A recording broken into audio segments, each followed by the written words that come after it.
ናችሁ? ደህና ናችሁ? የአክስት ሀገር ዩጋንዳ የዩቲዩብ ቻናል ቤተሰቦች እንግዲህ ለዚህ ቻናል ቤተሰብ ያልሆናችሁ ሰብስክራይብ በማድረግ እንድትቀላቀሉን እላለሁኝ። ላይክ ማድረግ ሼር ማድረግ አይረሳ።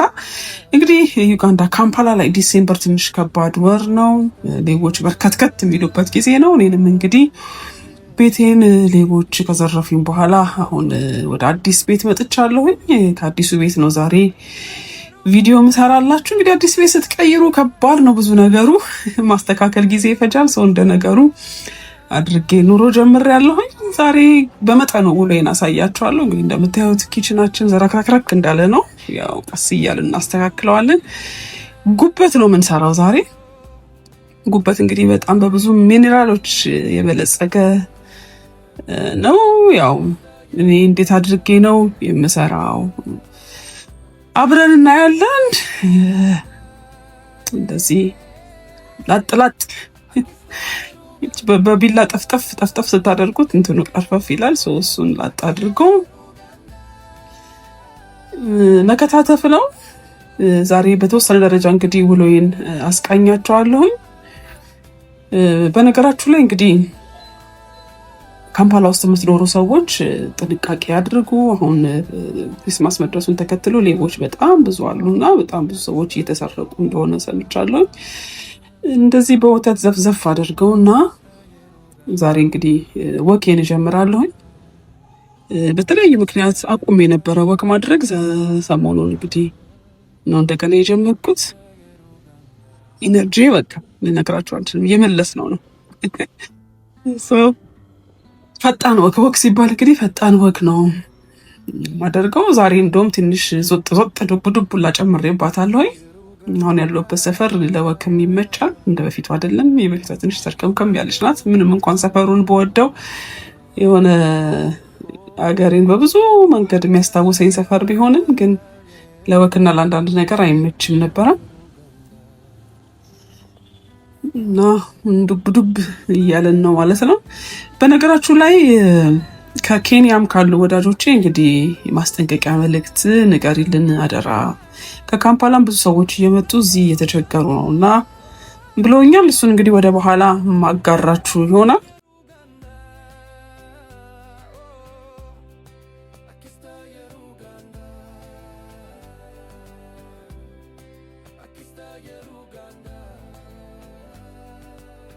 ተመለስን። ሻወር ከወሰድኩኝ በኋላ ቅመሞች እንግዲህ ጨመርኩኝ። ጥብስ ቅጠል፣ ኮረሪማ፣ ቁንዶ በርበሬ፣ ሚጥሚጣ ነው የጨመርኩት እና ሽንኩርት፣ ነጭ ሽንኩርት፣ ዝንጅብል፣ ቲማቲም የተወሰነ አድርጌ ቀላቀልኩት ማለት ነው። ይሄ ሶያ ሶስ ነው። እሱንም ሳላበዛ ትንሽ ደረኩበት። ከዛ በደንብ ታዋህዱትና መጥበሻችሁን አግላችሁ መጥበስ ነው እንግዲህ። እንደዛ ነው ያደረኩት። ብዙ ሰው ጉበት አልወድም ይላል፣ ጋር ደመነስ ያለበት ሰው እና ብዙ ጊዜ ይሄንን ብሉ ይባላል። እኔ አልፎ ፊቴን ያላችሁ ሻወር ከወሰድኩኝ በኋላ ሻያ በተር ነው የተቀባሁት። ቅልጥልጥ ብዬው ከቤት ስለማልወጣ ዛሬ ቅልጥልጭ ያለሁኝ። እንግዲህ እንደዚህ አድርጋችሁ ጥብስ ታረጋላችሁ ማለት ነው። የቅመሙ ሽታ በጣም አሪፍ ነው። በወተቱ ሲሰፈሰፍ አይ ቲንክ ይሄ ጉበቱ ከበድ የሚለው አይነት ሽታው ያሰቃረዋል ማለት ነው። እንግዲህ ለፋሚሊው ደግሞ ቁርስ ለስራ ያው እኔ እንደዚህ ያልጠጣም ወተት ዝንጅብል እና ቀረፋ፣ ቅርንፉድ፣ ሻይ ቅጠል አንድ ላይ አድርጌ ያፈላዋለሁ ማለት ነው። ቃሪያ የሚያቃጥለውንም ማያቃጥለውንም አንድ ላይ አድርጌ ጨመርኩት ማለት ነው። ልጆች አይወዱም በመሰረቱ፣ ለራሴ ነው ይሄንን የምሰራው። እሱ ደግሞ እንግዲህ ዳባቸውን ፖስት እያደረጉላቸው ነው።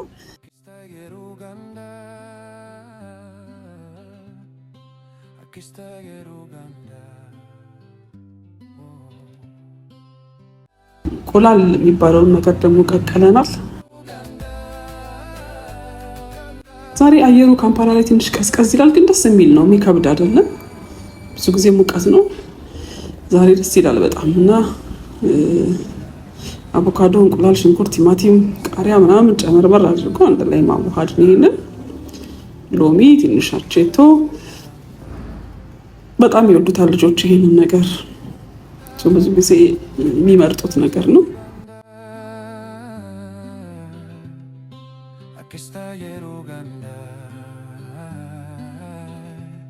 ወተቱ ደርሷል። እንግዲህ በቅመም ያበደ ሽታው ምናምን በጣም ነው ደስ የሚለው።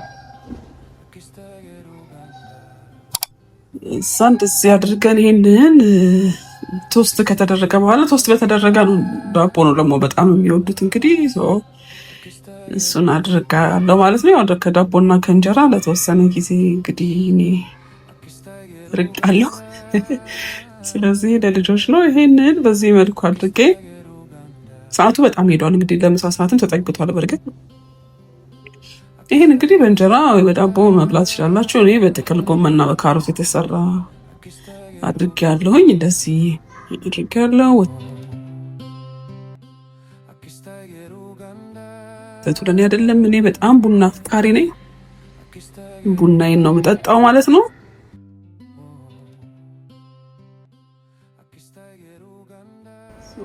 እያጫወት ነው ተረጋግተን እያጫወት ነው።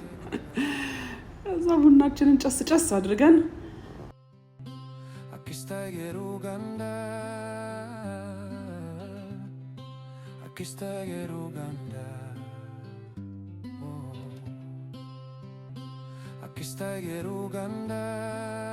ዛሬ ውላችን ከሞላ ጎደል ይሄንን ይመስላል። ቀቅለል ያለ ቀን፣ ደስ የሚል ቀን ነው። ብዙ ስራም ለመስራት ደስ የሚል የሚመች ቀን ነው።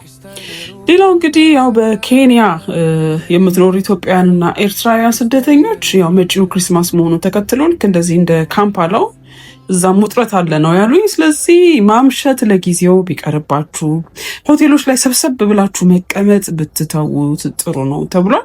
በኬንያ እንግዲህ የሚኖሩት ወዳጆቼ እንደነገሩ ወይም እንዳጋሩ መረጃ ከሆነ እየታፈሱ ነው፣ እንደገናም ገንዘብም እየተቀበሏቸው ነው ብለውኛል። ስለዚህ ያው ደግሞ በተለይ በቅርቡ ከካምፓላም ወደ ኬንያ የሄዳችሁ ሰዎች አላችሁ፣ ኢትዮጵያውያን፣ ኤርትራውያን፣ ሀበሾች በተቻለ መጠን ዶክመንታችሁን በአግባቡ ያዙ።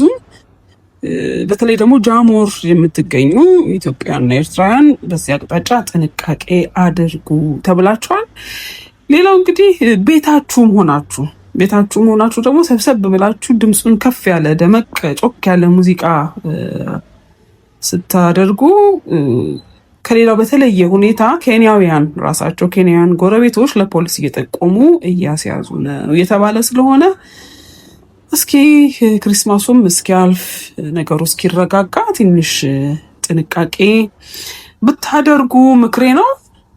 እንዲሁም በካምፓላ የምትኖሩ መጪው ምርጫ ነው እንደምታውቁት። ስለዚህ ምርጫውን ተከትሎ ያለውን ውጥረት ማስተዋል አለባችሁ። ስለዚህ አለባበሳችሁ ጀምሮ ቀይና ቢጫ ቲሸርት በተቻለ መጠን ባትለብሱ ጥሩ ነው።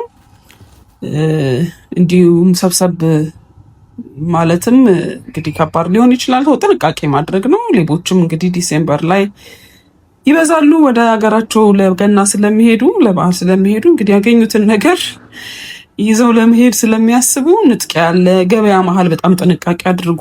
መታወቂያችሁን ይዛችሁ ተንቀሳቀሱ እና ምርጫውም ወዲህ ደግሞ የዚህ የገናው ዝግጅት ከተማው ላይ ትንሽ ውጥረት ስላለ ከዛ ጥንቃቄ ያድርጉ። ቤት ላይም ዘረፋ ያደርጋሉ። እንግዲህ እኔ እንደነገርኳችሁ አሁን አዲስ ቤት የገባሁት በፊት የምኖርበት የነበረውን ቤት ሌቦች በሌሊት ነው እንግዲህ የገቡት። በጣም በሚገርም ሁኔታ ገብተው ሰርቀው ሲወጡ ምንም የሰማነው ነገር የለም። ስንት ሰዓት ላይ እንደገቡ ላናቅም፣ ግን በሩን ከፍተውታል። ብዙ ጊዜ የሚያደርጉት ምንድን ነው? ቁልፍ ከውስጥ ቆልፋችሁ ቁልፍ አትተው ይባላል። 2 በር ነው ብዙ ጊዜ የሚኖረው የካምፓላ ውስጥ እና 2ቱን በር ነው እኔ ተዘናግቼ 2ኛውን በር አልቆልፈውም። አንዱን ብቻ ቆልፌ ግን ቁልፍ እዛ ላይ አትተው ስለሚባል አንስቼ ጠረጴዛ ላይ ነበር ማድረገው እና በደንብ ነው የሚያጠኗቸው። አይ ቲንክ አጥንታዊ ነው የሚሆነው። መስኮቱን ፈልቅቀው ከዛ ቁልፉን በሆነ ነገር እንግዲህ ረዥም ነገር ሊሆን ይችላል በዛ አስገብተው ወስደው ነው ቁልፉን ከፍተው የገቡት። ምክንያቱም ጠዋት ስንነሳ ቁልፉ በውጭ በኩል ነው ያለው፣ በሩ ግድግዳ ነው ያለው እና ምንም ነገር ሳንሰማ ያው የሚወስዱትን ስልኮቼን ጨምሮ ወስዱትን ይዘው ሄዱ ማለት ነው። ያው ግን ከባድ ነገር ነበር የሚሆነው። እኔ ብዙ አላማረርኩም፣ ምክንያቱም እንግዲህ ከባድ እንቅልፍ ላይ ነበርን ማለት ነው። ወይ ደግሞ አላቅም ብንነሳ ኖሮ ምን ሊፈጠር እንደሚችል ሳስብ በጣም ነበር የሚዘገንነኝ። ስለዚህ በተቻለ መጠን ጥንቃቄ አድርጉ። የሁለተኛው ነንበር ቆልፉት። ያው በደንብ ያጠናሉ። ለመስረቅ ዝም ብሎ ብድግ ብሎ አይደለም የሚሉት፣ ያጠኗቸዋል መግቢያችሁን መውጫችሁን። ስለዚህ በጣም ጥንቃቄ አድርጉ። መጠባበቅ ጥሩ ነው። ካምፓላ ለምትኖሩ እንግዲህ ያለው የጥንቃቄ መልእክት ይሄ ነው። ከምርጫው ጋር ተያይዞ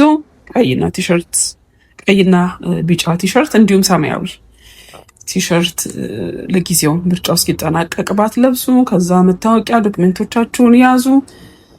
ብዙ ርቃችሁን ትላትበሉ። ገበያ ቦታዎች ምናምን ላይ በጣም ጥንቃቄ አድርጉ። ምክንያቱም ቦርሳ ይቀዳሉ፣ ከኪስ ላይም እንደዚህ ይወስዳሉ፣ ቀምተው ይሮጣሉ። ቦዳ ላይም እንግዲህ ቦርሳ እያያዛችሁን ቦርሳችሁን ይነጥቋችኋል። ራሱ በቦዳ ተከትለው እንደሱ አይነት ነገርም አለ። ማምሸት ላይ ደግሞ በጣም ጥንቃቄ አድርጉ።